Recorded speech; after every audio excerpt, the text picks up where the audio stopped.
Hello दोस्तों, नमस्कार। आशा करते हैं आप स्वस्थ होंगे। तो आप आरएस 2023 के लिए तैयारी कर रहे हैं, तो आपको टेस्ट सीरीज़ की भी आवश्यकता है। इसी सिलसिले में मुलान एकेडमी आपके लिए बेहद ही शानदार टेस्ट सीरीज़ लेके आई है नॉमिनल सी प्राइस पे। कहाँ एनरोलमेंट करना है? तो अपनी एप्लीकेशन है, एप्लीकेशन का नाम है मुलान एकेडमी। सबसे पहले आपको प्ले स्टोर पर जाना है, मुलान एकेडमी एप्लीकेशन को इंस्टॉल करना है। उसके बाद में वहाँ आपको आरएस सफलता सीरीज़ 2023 मिल जाएगी, उसमें एनरोलमेंट कर लेना है। अब तक 4 टेस्ट लाइव हो चुके हैं और अभी 6 टेस्ट और आने बाकी है। अगर आप ये 10 टेस्ट देते हो तो आप अपनी तैयारी को बेहतर से बेहतरीन की तरफ लेके जाते हो। हम पेपर नंबर 2 देख रहे हैं और उसी कड़ी में हमने 2-3 पार्ट कर लिए हैं। आज हम उसी पेपर नंबर 2 का जो अगला पार्ट है उसको देखेंगे, जिसमें आज पहले हम भूगोल के प्रश्नों को देखेंगे, उसके बाद इकोनॉमी के कुछ क्वेश्चन जाएंगे। पहला प्रश्न, भारतीय कृषि जलवायु प्रादेशिक नियोजन का मुख्य उद्देश्य क्या है? जो कृषि जलवायु प्रदेश बांटे हैं ना, अलग अलग, क्यों बांटे? कृषि उत्पादन में वृद्धि करना है, कृषि की आय बढ़ाना है, रोजगार के अवसर अधिक उत्पन्न करना है, यह सभी ही कारण है। तो देखो, ये सारी बातें पॉजिटिव लग रही है। तो प्रादेशिक नियोजन करने का कारण क्या है? ये सारे ही कारण हैं। अब देखो, भारत एक कृषि प्रधान देश है और भारत की जनसंख्या भी बहुत ज़्यादा है और एरिया सीमित है, यानी विश्व की लगभग 17% आबादी हमारे पास रहती है और लगभग 2.5% एरिया विश्व का हमारे पास है, और उसमें भी सारा एरिया कृषि के योग्य नहीं है। तो उस हिसाब से देखें तो हमारे लिए थोड़े क्षेत्र में अच्छा उत्पादन करना आवश्यक हो जाता है, होता है ना। तो इसी कड़ी में हम गहन खेती करते हैं और गहन खेती करने के लिए टेक्नोलॉजी का उपयोग करने के लिए, उसको सिस्टमेटिक तरीके से बेहतर करने के लिए, बेहतर उत्पादन करने के लिए एक पार्ट है भारतीय कृषि जलवायु प्रदेश को अलग अलग भागों में विभाजित करना, ताकि उस क्षेत्र विशेष में किस प्रकार की योजनाओं की आवश्यकता होगी, किस प्रकार की स्ट्रेटजी की आवश्यकता होगी, ये योजनाबद्ध तरीके से किया जाएगा। अब इसका उद्देश्य क्या समझ में आता है? तो हमें पूछा था क्या इनमें से कौन सा उद्देश्य उसमें समाहित है? तो ऐसा करना, कृषि उत्पादन में वृद्धि करना होगा, बिल्कुल होगा। कृषि की आय बढ़ाना होगा, यह भी होगा। और रोजगार के अवसर अधिक उत्पन्न करना, यह भी होगा। तो इस प्रकार ये सारे ही इसके आंसर हो जाएंगे। ऑप्शन डी इसका आंसर हो जाएगा। अगले प्रश्न पे चलते हैं। अंकलेश्वर, बड़ोदरा, जामनगर, ये तीनों ही जो नाम लिए हैं ये गुजरात राज्य के जिले हैं। किस औद्योगिक प्रदेश से संबंधित है? भारत के जो औद्योगिक प्रदेश में बांटा गया है भारत को, तो किस में बांटा गया है? अहमदाबाद, वडोदरा औद्योगिक क्षेत्र, मुंबई, पुणे, छोटा नागपुर या फिर हुगली औद्योगिक। तो ये गुजरात के जिले हैं, तो सीधी सी बात है अहमदाबाद, वडोदरा औद्योगिक प्रदेश के भाग होंगे। आंसर ऑप्शन ए हो जाएगा। अब ये अंकलेश्वर, बड़ोदरा और जामनगर कौन सी इंडस्ट्री को अट्रैक्ट करते हैं? तो ये होगी पेट्रोलियम परिशोधनशालाएं, यानी पेट्रोलियम उत्पाद परिशोधन किए जाते हैं वहाँ पे, यानी पेट्रोल रसायन से संबंधित जो उद्योग है ना, वो इस औद्योगिक प्रदेश में डेवलप हुए हैं। अच्छा, पेट्रोलियम प्रोडक्ट्स यहाँ पे पेट्रोल रसायन या उससे संबंध उद्योग हो गए। तो संबंध उद्योग कौन कौन से डेवलप हुए हैं साथ में? प्लास्टिक उद्योग हो गया, रंग रोगन का हो गया, यानी वो उद्योग जो पेट्रोलियम से डायरेक्टली और इनडायरेक्टली कनेक्टेड है, वो इस क्षेत्र में। सीधा कहे तो अहमदाबाद, वडोदरा औद्योगिक प्रदेश में। अगर इस तरीके से प्रश्न के हिसाब से बोले तो अंकलेश्वर, बड़ोदरा, जामनगर वाले जो क्षेत्र है वो। जबकि इस प्रदेश का केंद्र अहमदाबाद से वडोदरा के मध्य, अगर इसको देखते हैं अहमदाबाद से वडोदरा के मध्य इसका सेंटर है। यह भरूच, कोयली, आणंद, खेड़ा, सुरेंद्रनगर, जामनगर, वलसाड़, सूरत, राजकोट आदि क्षेत्र में विस्तृत है। यानी इसे अहमदाबाद, वडोदरा औद्योगिक क्षेत्र कहते हैं। लेकिन इसमें जो ये सारे औद्योगिक स्पेसिफिक स्थान, जैसे भरूच हो गया, कोयली हो गया, आणंद हो गया। आणंद वही है जो सरस डेयरी है, उसका सेंटर पॉइंट है। किसकी खोज के लिए आंध्र प्रदेश के तुमलापल्ली विश्व के मानचित्र पे आया? यानी आंध्र प्रदेश में एक जगह है तुमलापल्ली, वो विश्व मानचित्र पर आया किस कारण? मतलब चर्चाओं में क्यों रहा था? सबसे बड़ी कोयला खाने, सबसे बड़ी अब्रक की खाने, सबसे बड़ी टंगस्टन की खाने या सबसे बड़ी यूरेनियम की खाने? तो इसका आंसर है ऑप्शन डी, सबसे बड़ी यूरेनियम की खान है ना पूरे विश्व की, कहाँ पे मिली है, यानी भारत की, सॉरी विश्व की नहीं, भारत की सबसे बड़ी यूरेनियम की खान है वो कहाँ पे है, वो है तुमलापल्ली। और तुमलापल्ली कहाँ पड़ता है, ये पड़ता है अपने आंध्र प्रदेश में। कहाँ पे, आंध्र प्रदेश में।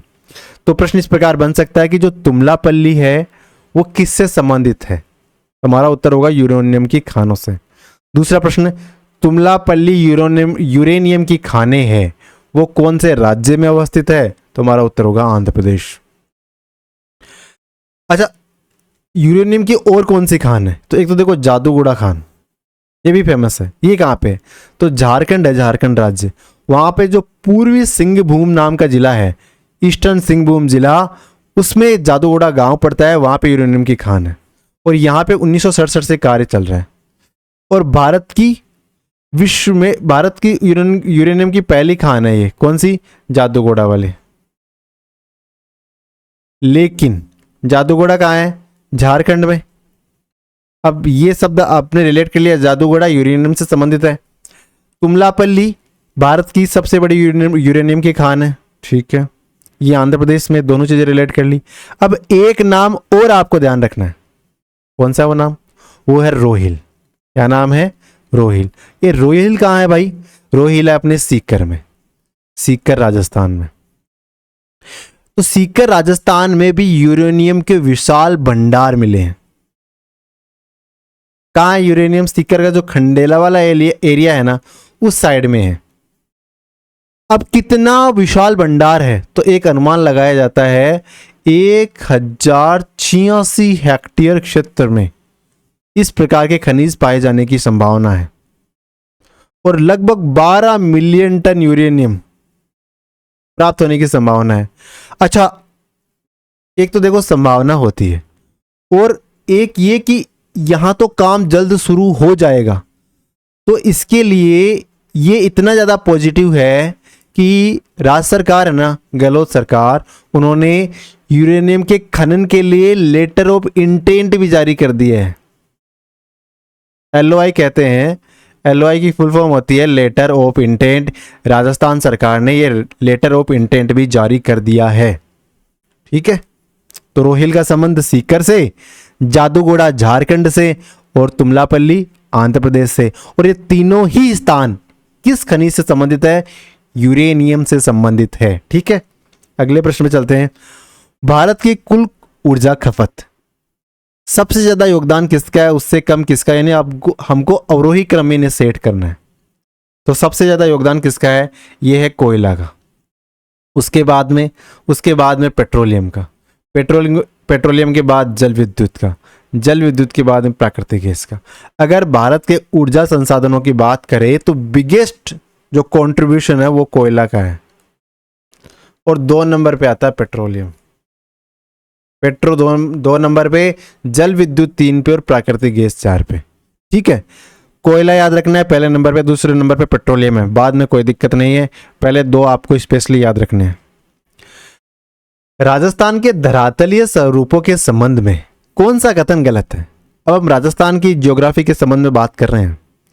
तो जो पश्चिमी बालू का मैदान है वो टेथिस सागर का अवशेष है, यह कथन तो सत्य है, हमें गलत आइडेंटिफाई करना है।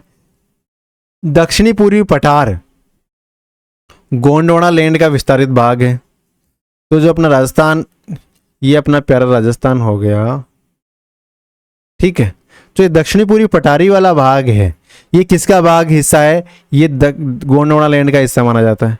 अरावली एक वलित माउंटेन है, फोल्डेड माउंटेन है, बिल्कुल सही बात है। अरावली प्राचीन वलित पर्वतमाला है। हम क्या कहते हैं अरावली के लिए, प्राचीन वलित पर्वतमाला।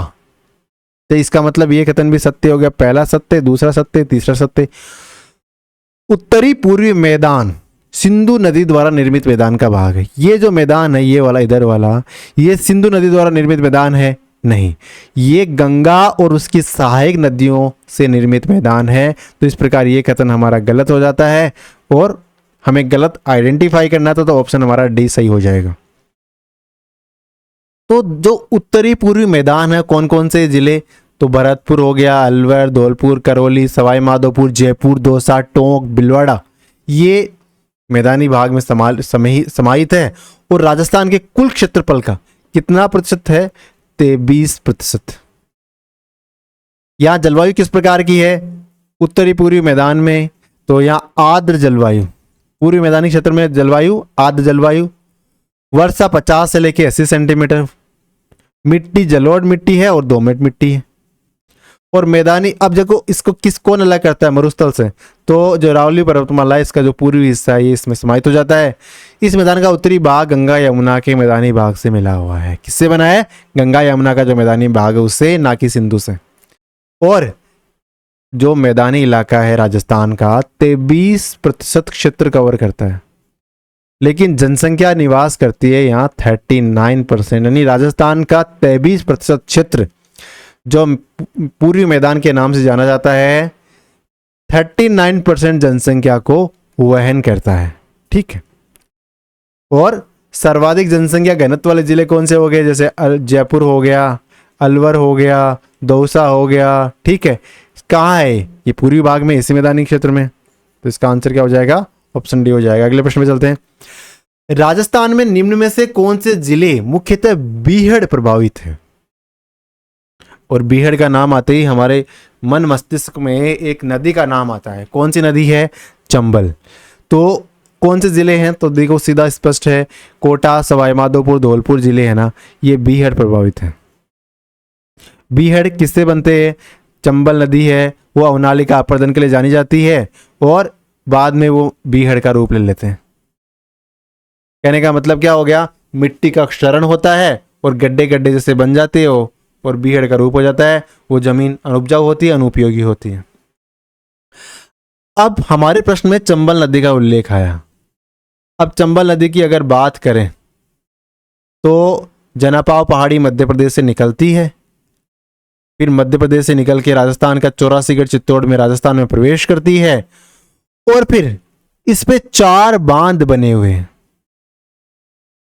सबसे पहला बांध गांधी सागर है, वो राजस्थान में एंट्री से पहले ही बन गया है।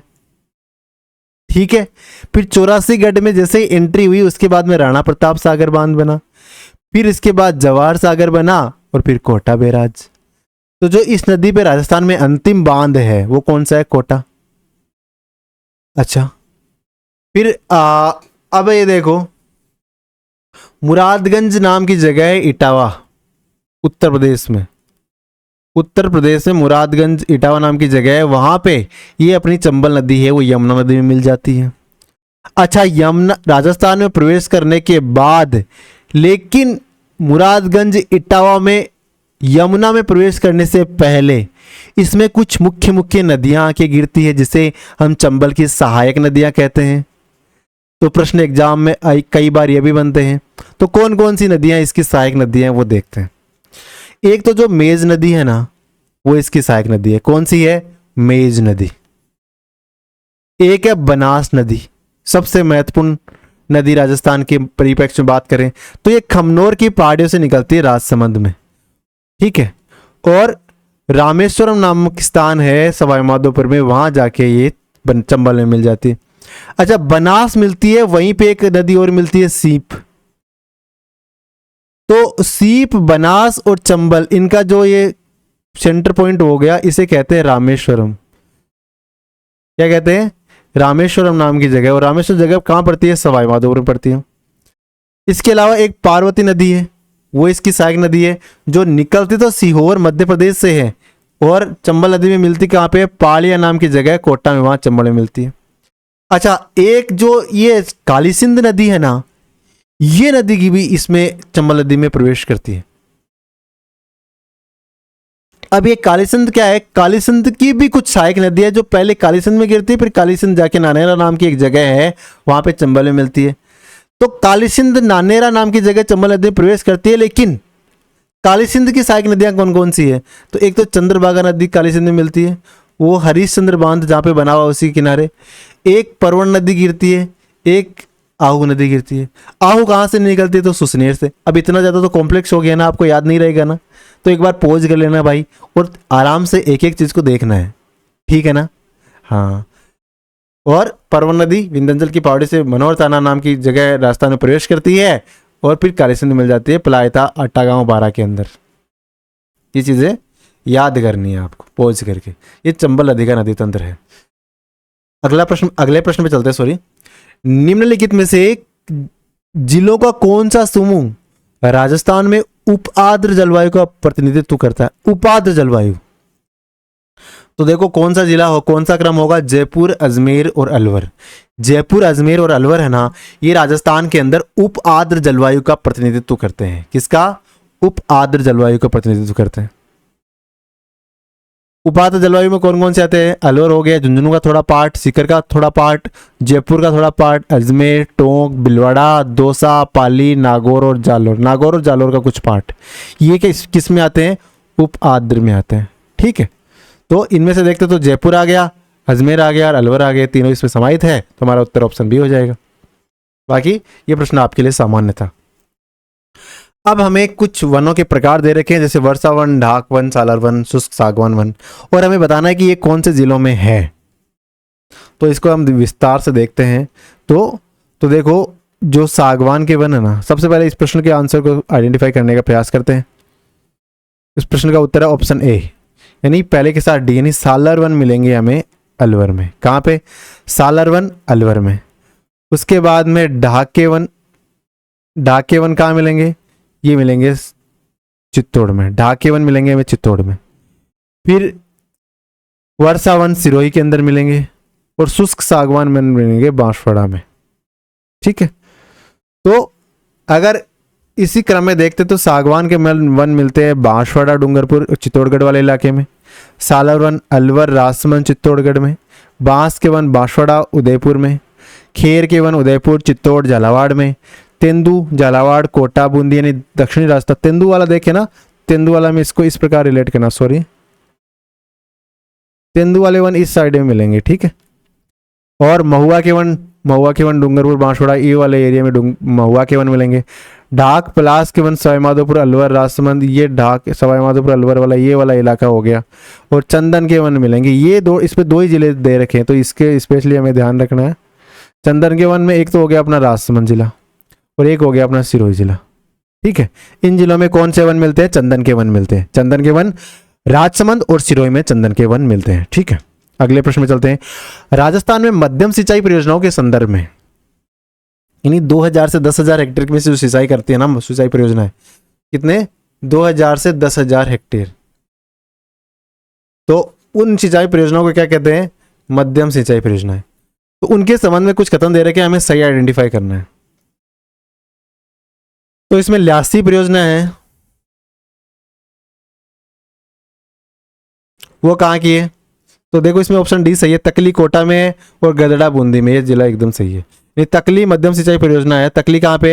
एग्जाम में पूछा गया है स्पेशली। अगर आप जूनियर अकाउंटेंट की तैयारी करो तो बिल्कुल रट लेना, RMSSB का फेवरेट है। RPSC तो पूछे ना पूछे। और तकली गदड़ा बूंदी में है। इसके अलावा ल्यासी और अंधेरी कहाँ पे? ल्यासी और अंधेरी परियोजना है वो 12 जिले में। ल्यासी कहाँ है? देखो इस प्रकार रिलेट करते हैं इसको। ये अपना प्यारा राजस्थान हो गया, ये हो गया अपना 12 जिला। तो ल्यासी 12 में, अंधेरी भी 12 में होती है। ठीक है, हथियादे, पीपलाद, गागरीन और मनोर थाना ये झालावाड़ में। ये इधर वाला पोर्शन है। यहाँ पे एक तो हो गई अपनी हथियादे, क्या नाम है? हथियादे, एक पीपलाद, एक गागरीन और एक मनोहर थाना। ठीक है, हथियादे, पीपलाद, गागरीन और मनोहर थाना कहाँ पे? ये झालावाड़ में। तकली कोटा में और गदड़ा बूंदे में। ठीक है, अगले प्रश्न में चलते हैं। मृदा के कणाकारों का मोटी से बारीक की ओर सही क्रम है, यानी हमें सबसे पहले इन मृदाओं को देखना कि सबसे मोटा पोर्शन किसका है, फिर उससे पतला किसका है, फिर सबसे पतला किसका है। इस प्रकार जो मृदा के कण होते हैं उनकी बारीकी के आधार पे हमें इनको क्रम में सेट करना है। तो सबसे मोटी तो कौन सी होगी? बजरी होगी। क्या होगी? बजरी, क्योंकि बजरी की जो मोटाई होती है दाने की वो होती है 5 mm, लगभग 5 mm का दाना होता है। फिर बारीक बजरी 5 mm से 2 mm के बीच होती है, जिसे हम किसमें? लिपाई वगैरह में काम लेते हैं। उसके बाद में मोटी बालू होती है, वो 2 mm से 0.2 mm तक होती है। मोटी बालू 2 mm से लेके 0.2 mm तक होती है। फिर बारीक बालू 0.2 mm से लेके 0.02 mm तक होती है। और गाद और सिल्ट, सिल्ट जो मिट्टी होती है 0.2 mm से 0.002 mm तक।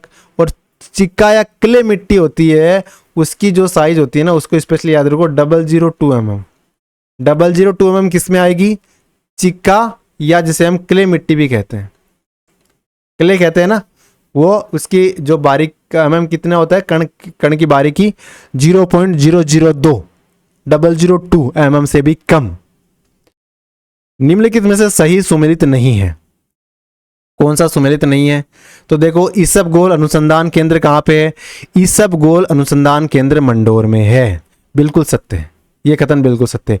ईसबगोल का अनुसंधान केंद्र कहाँ पे? मंडोर, जोधपुर में। ईसबगोल का कारखाना कहाँ पे? मंडोर में नहीं है ये ईसबगोल का कारखाना है आबू रोड पे। आबू रोड है ना सिरोही में, वहां पे। फिर चावल का अनुसंधान केंद्र बांसवाड़ा में है ही, ये अपना प्यारा राजस्थान, सॉरी, ये यहां पे अपना बांसवाड़ा, यहां पे मतलब कौन सा है? चावल का। यहां हो गया ईसबगोल का, जोधपुर में।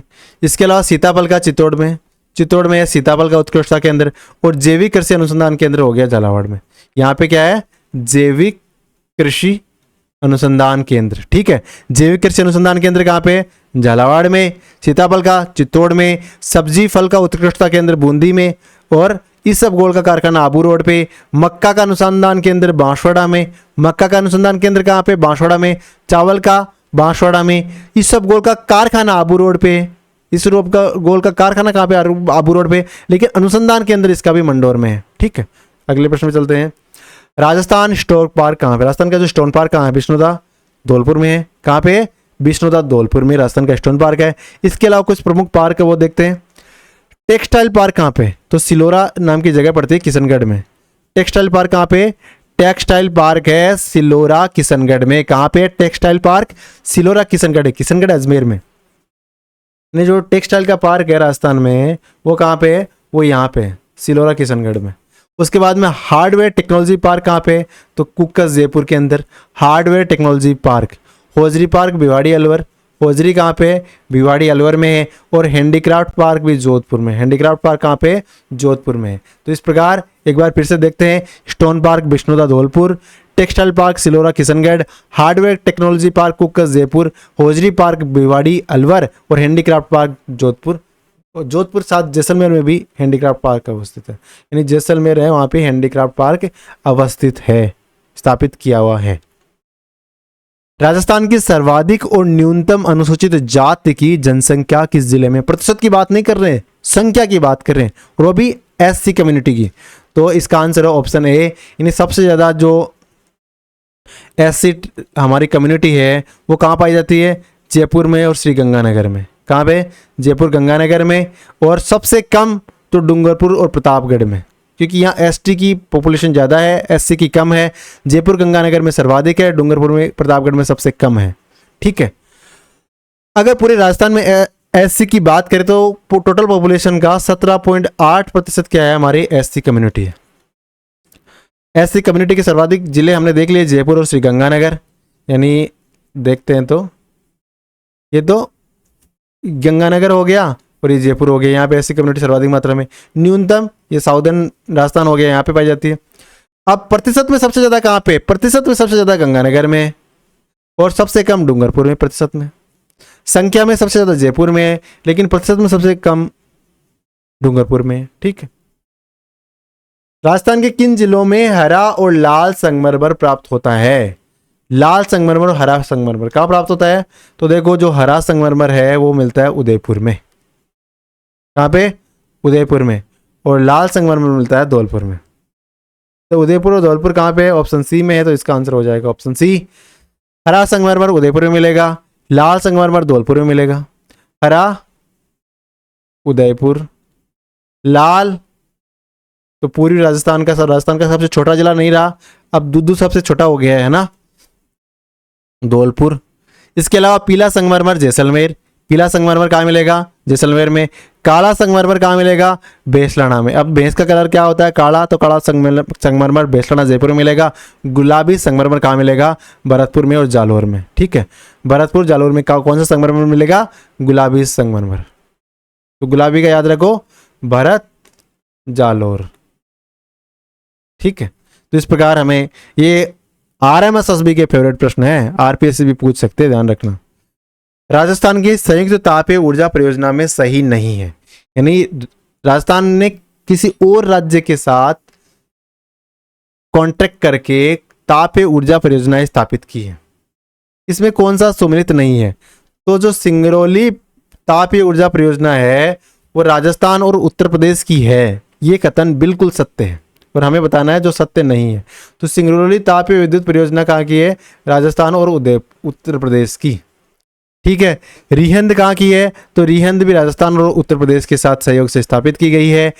ऊंचाहार तापीय परियोजना ये भी राजस्थान उत्तर प्रदेश के संबंध से स्थापित की गई है। ओरिया तापीय ऊर्जा परियोजना राजस्थान और मध्य प्रदेश की नहीं, ये भी राजस्थान और उत्तर प्रदेश के सहयोग से स्थापित की गई है। ओरिया तो राजस्थान और उत्तर प्रदेश के सहयोग से इससे स्थापित किया गया है, लेकिन सतपुड़ा परियोजना है ये राजस्थान मध्य प्रदेश की है। तो उत्तर प्रदेश के साथ कौन कौन सी तापीय ऊर्जा परियोजनाएं स्थापित की गई है? सिंगरौली, रिहंद, ओरिया और ऊंचाहार। सिंगरौली, रिहंद, ओरिया और ऊंचाहार उदयपुर उत्तर प्रदेश के साथ स्थापित की गई है, वहीं सतपुड़ा मध्य प्रदेश के साथ स्थापित की गई है। अगले प्रश्न में चलते हैं। राजस्थान सरकार द्वारा जारी बजट 2023-24 में की गई घोषणाओं के संबंध में हमें असत्य कथन बताना है। ठीक है भाई साहब, मुख्यमंत्री चिरंजीवी स्वास्थ्य बीमा योजना की राशि पहले 10 लाख थी जिसे बढ़ा के अब 25 लाख कर दी गई है, यह कथन बिल्कुल सत्य है। यानी मुख्यमंत्री चिरंजीवी स्वास्थ्य बीमा योजना है, उसमें एक परिवार को 25 लाख रुपए तक का स्वास्थ्य बीमा दिया जाएगा, पहले 10 लाख था, यह कथन सत्य है। राज्य के राजसमंद, प्रतापगढ़ और जालौर जिले में स्टेट फंड द्वारा नए मेडिकल कॉलेज की स्थापना। अब 2023-24 के बजट में कहां कहां नए मेडिकल कॉलेज की बात की गई है? एक तो राजसमंद, एक प्रतापगढ़, एक जालौर। ठीक है, यानी राजस्थान के दक्षिण राजस्थान के जिले हैं। चाकसू जयपुर में 100 करोड़ की लागत से centre of excellence in panchakarma, centre of excellence in panchakarma यानी पंचकर्म में एक्सीलेंस सेंटर खोला जाएगा। कहां पे? चाकसू में। ये बात तो सही है, लेकिन राशि कितनी है? ये 100 करोड़ नहीं है, तो कितनी है? 50 करोड़ है। ठीक है, तो इस प्रकार हमारा कथन ये गलत हो जाएगा, एक भी सही हो जाएगा। Centre of excellence in panchakarma, Chaksu Jaipur, Pratapgarh, Rajsamand, Jalore में मेडिकल कॉलेज और चिरंजीवी स्वास्थ्य बीमा की राशि 25 लाख। ठीक, अगले प्रश्न चलते हैं। जनजाति क्षेत्र में शिक्षा को बढ़ावा देने हेतु, जनजाति क्षेत्र में शिक्षा को बढ़ावा देने के लिए 23-24 के बजट में क्या प्रावधान किया गया है? तो देखो, इसमें एक मां बाड़ी योजना लाई गई है और कहा गया है कि जनजाति क्षेत्र में 250 मां बाड़ी केंद्र खोले जाएंगे। कितने खोले जाएंगे मां बाड़ी केंद्र? 250। और ये अपना बजट 2023-24 में इसकी घोषणा की गई है। स्पेशली जनजाति क्षेत्र में शिक्षा को बढ़ावा देना इसका उद्देश्य है। अगले प्रश्न में चलते हैं। निम्नलिखित में से सुमेलित नहीं है। अब 23-24 के बजट के बारे में बात कर रहे हैं। महाराणा प्रताप का जो पनोरमा बनाए गए हैं वो कहाँ कहाँ प्रस्तावित है? तो महाराणा प्रताप का पनोरमा कहाँ प्रस्तावित किया गया है? चावंड में। सही बात है, महाराणा प्रताप का पनोरमा चावंड में प्रस्तावित किया गया, सही है। देवराज जी का पनोरमा खुड़ियाला जोधपुर में, देवराज जी का पनोरमा खुड़ियाला जोधपुर में नहीं, देवराज जी का पनोरमा सेतरवा जोधपुर में, ना कि जोधपुर में, सॉरी, सेतरवा जोधपुर में बनाया जाएगा, ना कि खुड़ियाला जोधपुर में। तो यह कथन गलत हो गया। बूंदा मीणा का पनोरमा बूंदी में बनेगा, सही है। राजा हेमू का पनोरमा माचाड़ी अलवर में बनेगा। इसके अलावा जो प्रमुख पनोरमे है वो देख लेते हैं। अब हमने महाराणा प्रताप का देख लिया, चावंड उदयपुर में बनेगा, ठीक है। देवराज जी का पनोरमा सेतरवा जोधपुर में पड़ता, वहां बनेगा। बीकाजी सोलंकी का पनोरमा देसूरी पाली में बनेगा। बीकाजी सोलंकी का पनोरमा कहाँ बनेगा? देसूरी पाली में। राम स्नेही संप्रदाय के संतों का पनोरमा शाहपुरा बिलौड़ा में बनेगा। संत ईसरदास पनोरमा जालीपा बाड़मेर में, यह ध्यान रखना, संत ईसरदास पनोरमा जालीपा बाड़मेर। बूंदा मीणा का बूंदी में बनेगा। स्वतंत्रता सेनानियों का पनोरमा जयपुर में बनेगा। स्वतंत्रता सेनानियों का पनोरमा कहाँ बनेगा?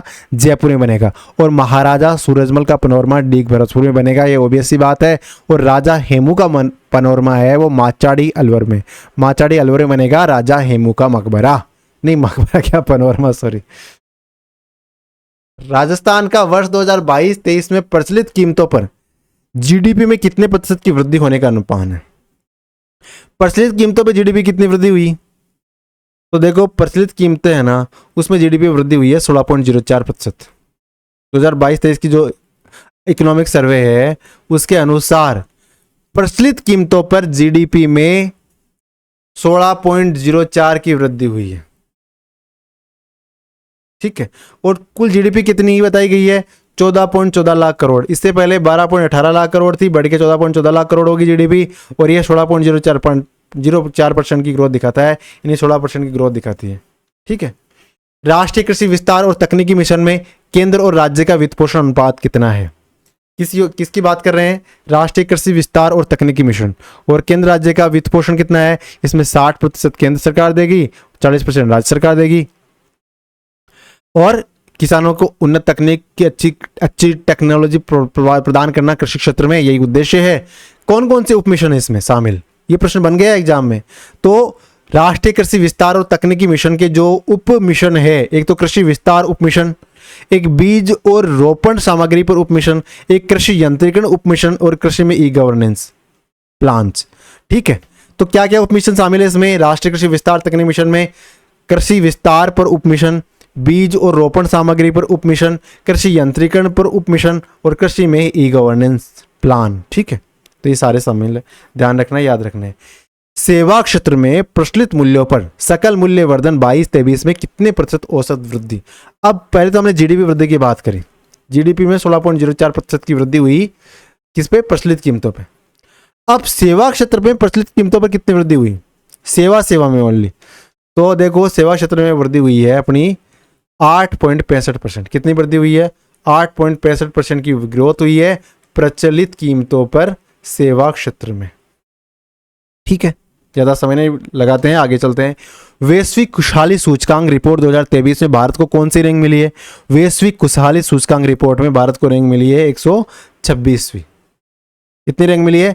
126वीं रैंक मिली है। और टॉप पे कौन है? तो जो फिनलैंड नाम की कंट्री है, फिनलैंड है ना, वो टॉप पे है। कौन टॉप पे है? फिनलैंड टॉप पे है। लगातार 6वीं बार इसने टॉप किया है। भारत के पड़ोसी देशों की बात करें तो श्रीलंका 112वें नंबर पे, म्यांमार 117वें पे, और भारत 126 पे, ठीक है। अगले प्रश्न में चलते हैं। गरीबी का क्या अर्थ है? तो किसी व्यक्ति या समुदाय के पास न्यूनतम जीवन स्तर के लिए आवश्यक वित्तीय और आवश्यक वस्तुओं का अभाव होना गरीबी होता है। रोजगार के आय का इतना स्तर कम होना कि आवश्यक मानवीय जरूरतें, रोटी कपड़ा मकान भी ना मिले तो गरीबी होती है, बिल्कुल सही बात है। स्वास्थ्य और शिक्षा का स्तर निम्न होना, साफ पानी नहीं मिलना और स्वास्थ्य तक पहुंच नहीं होना, बेहतर जीवन जीने के अवसरों की कमी होना, ये गरीबी नहीं है तो और क्या है? तो इस प्रकार ये सारी बातें गरीबी में समाहित होगी। अब देखो विश्व बैंक क्या कहता है गरीबी के बारे में। तो विश्व बैंक कहता है कि गरीबी क्या है? भलाई में कमी। इसके कई आयाम: कम आय, गरिमा के साथ जीवन यापन नहीं कर पाना, आवश्यक बुनियादी वस्तुएं नहीं होना, स्वास्थ्य और शिक्षा का निम्न स्तर होना, साफ पानी नहीं मिलना, स्वास्थ्य तक पहुंच नहीं होना, अपर्याप्त सामाजिक सुरक्षा, शारीरिक सुरक्षा, आवाज में कमी, अपर्याप्त क्षमता और बेहतर जीवन जीने के अवसरों की कमी। ये क्या है? ये गरीबी है भाई। तो हमें क्या करना है? जैसे आप प्रशासनिक कुछ पदों पे पहुंच जाएंगे तो गरीबों के लिए कुछ तो करना है ना, सारा अपना ही भला नहीं देखना। व्यवसायिक बजट के प्रकार में नहीं है, यानी कौन सा है जो व्यवसायिक बजट में नहीं आता? बजट, मास्टर बजट, वित्तीय बजट, कार्मिक बजट या योजना बजट। तो देखो व्यवसायिक बजट में मास्टर बजट होता है, वित्तीय बजट होता है, कार्मिक बजट, लेकिन योजना बजट नहीं होता है। तो इस प्रकार इसका आंसर ऑप्शन डी हो जाएगा। राष्ट्रीय आय सम्मिलित नहीं की जाने वाली मदों में है, कि मतलब इनमें से कौन सी चीजें राष्ट्रीय आय में शामिल नहीं की जाती? तो देखो सैनिकों और सुरक्षा सेवाओं को किया गया व्यय राष्ट्रीय आय में शामिल नहीं होता क्या? तो उनकी सैलरी तो होती है, तो ये होगा। कंपनियों द्वारा दिया गया लाभांश, ये भी नहीं, ये शामिल नहीं होगा, सैनिकों वाला शामिल नहीं होगा, सॉरी, इसको ऑप्शन ए करो आप, बाकी बी सी डी शामिल होंगे, ठीक है। कंपनियों द्वारा दिया गया लाभांश शामिल होगा, बिल्कुल होगा। पूंजीगत लाभ और हानि शामिल होगी, बिल्कुल होगी। और सदस्यों को संसद सदस्यों को दिया जाने वाला भत्ता भी शामिल होगा, ठीक है। अब क्या शामिल नहीं होता? तो अगर कोई व्यक्ति ने मकान बना रखा है और खुद उस मकान में रह रहा है तो वो शामिल होगा नहीं। कोई ब्रोकर का कमीशन होगा वो शामिल नहीं होगा, सरकार द्वारा नागरिकों को फोकट में कुछ चीजें दी जा रही है वो शामिल नहीं होगी, सैनिकों का खर्च शामिल नहीं होगा,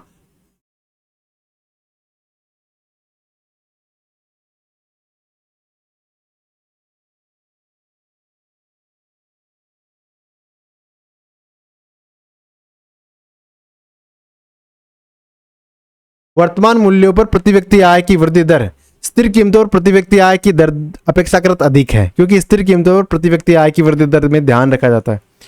अगर हम कहते हैं कि प्रति व्यक्ति आय है, किसी भी देख लो, या तो जीडीपी देख लो नॉमिनल प्राइस पे या रियल प्राइस पे, है ना, मतलब सतत कीमतों पे और निरंतर कीमतों पे जीडीपी देखते हैं, या फिर व्यक्ति की आय देखते हैं स्थिर मूल्यों पर और निरंतर कीमतों पे, तो इनमें फर्क रहता है।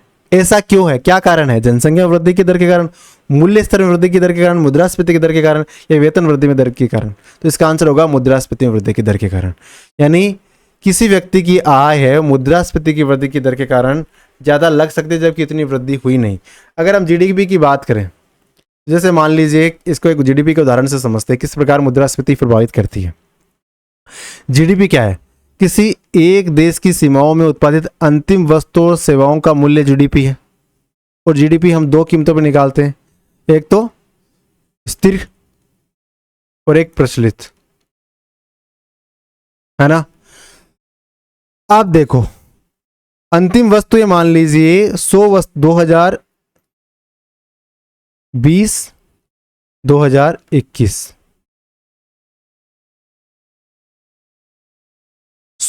100 वस्तुएं उत्पादित हुई 2020 में, 100 वस्तुएं उत्पादित हुई 2021 में। अब मान लीजिए 2020 में किसी वस्तु की आय थी 20 रुपए, मतलब उसकी कीमत थी 20 रुपए, 2021 में उसकी कीमत हो गई 30 रुपए। तो 2020 की टोटल जीडीपी कितनी हो गई? 2000 रुपए। और 2021 की जीडीपी कितनी होगी? 3000 रुपए। अब वस्तुएं कितनी उत्पादित हो रही है? 100 ही, है ना। तो कितनी बढ़ गई जीडीपी? 50% से जीडीपी बढ़ गई यहाँ तो, अगर प्रचलित की कीमत की बात करें। लेकिन अगर स्थिर कीमतों की बात करें, एक निश्चित कीमत ले ले किसी एक साल की, मान लो 2012 की कीमत ले लेते हैं, वो 10 रुपए थी। तो 2012 की कीमत से देखते 2020 में 10 रुपए के हिसाब से कितनी हो गई? ये हो गई 1000 रुपए, और 2021 में भी 1000 रुपए ही हुई। तो जीडीपी में कोई ग्रोथ नहीं हुई, वास्तविकता में तो कोई ग्रोथ नहीं हुई। तो स्थिर कीमतें हैं वो वास्तविकता दिखाती है। तो उसमें मुद्रास्फीति की जो दर है उसको नेग्लेक्ट किया जाता है जब हम उस पे स्थिर कीमतों पर किसी चीज को निकालते हैं तो, और वहां पे मुद्रास्फीति यानी महंगाई उसमें समाहित होती है प्रचलित कीमतों में। यही एक कारण है जिसके कारण प्रचलित मूल्य पर और स्थिर कीमतों पर प्रति व्यक्ति आय हो चाहे जीडीपी हो, वो उन दोनों के बीच में डिफरेंस रहता है। ठीक है, चलो आज की वीडियो को यहीं तक रखते हैं। आशा करते हैं आपको ये सीरीज पसंद आ रही है। साथ ही आपको प्ले स्टोर पर जाना है, मुलान एकेडमी एप्लीकेशन को इंस्टॉल कर लेना है। साथ ही हमारा टेलीग्राम चैनल है Mulan School, Mulan Academy, Mulan School नाम से है। और एक चैनल है RPL Rajasthan, RS Premier League, sorry RS Premier League, उसके नाम से भी आप चैनल को सर्च कर सकते हो। क्वालिटी आपको अच्छी लगी तो आपको टेस्ट सीरीज में भी एनरोलमेंट करना है। Thank you, all the best.